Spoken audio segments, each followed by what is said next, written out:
രേവന്ത് റെഡ്ഡി എന്താണെന്ന് കേരളത്തിൽ വന്ന് പറഞ്ഞത് പിണറായി വിജയന്റെ എക്സ്പയറി ഡേറ്റ് കഴിഞ്ഞിരിക്കുന്നു, സർക്കാരിന്റെ എക്സ്പയറി ഡേറ്റ് കഴിഞ്ഞിരിക്കുന്നു എന്നുള്ളതാണ് രേവന്ത് റെഡ്ഡി പറഞ്ഞത്. പിണറായി വിജയൻ സർക്കാരിന്റെ എക്സ്പയറി ഡേറ്റ് കഴിഞ്ഞിരിക്കുന്നു. നോക്കൂ മധു, അതേ ഇന്ത്യ മുന്നണിയിൽ തന്നെ പെട്ട തേജസ്വി യാദവ് എന്താണ് കേരളത്തെക്കുറിച്ച് പറഞ്ഞത്? എന്നെങ്കിലും ഞങ്ങളുടെ നാടും കേരളം പോലെയാകുമെന്ന് പ്രതീക്ഷിക്കുന്നുവെന്നാണ്. നോക്കൂ, രേവന്ത് റെഡ്ഡി ഇന്ത്യ മുന്നണിയിലെ ഒരു നേതാവ്, തെലങ്കാനയിലെ മുഖ്യമന്ത്രി വന്ന്, കോൺഗ്രസ് മുഖ്യമന്ത്രി വന്ന് പറയുന്നു ഇത് പിണറായി വിജയൻ സർക്കാരിൻ്റെ എക്സ്പയറി ഡേറ്റ് കഴിഞ്ഞുവെന്ന്.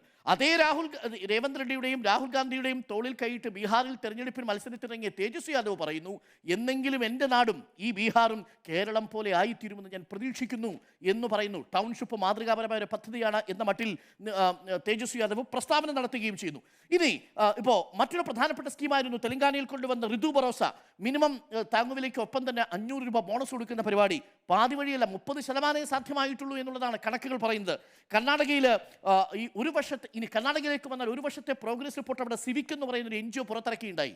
അതിൽ പറയുന്നത് 3% പ്രോമിസുകൾ, 59 പ്രോമിസുകൾ എടുത്തതിൽ കേവലം 3% മാത്രമാണ് അവിടെ നടപ്പിലാക്കിയത് എന്നുള്ളതാണ്.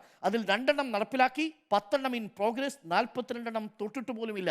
ഇതാണ് കർണാടകയിലെ കോൺഗ്രസ് കൊടുത്ത വാഗ്ദാനങ്ങളുടെ അവിടെ NGO സിവിക് എന്ന് പറയുന്ന NGO തയ്യാറാക്കിയിരിക്കുന്ന ഓഡിറ്റ് റിപ്പോർട്ടിൽ പറയുന്നത്.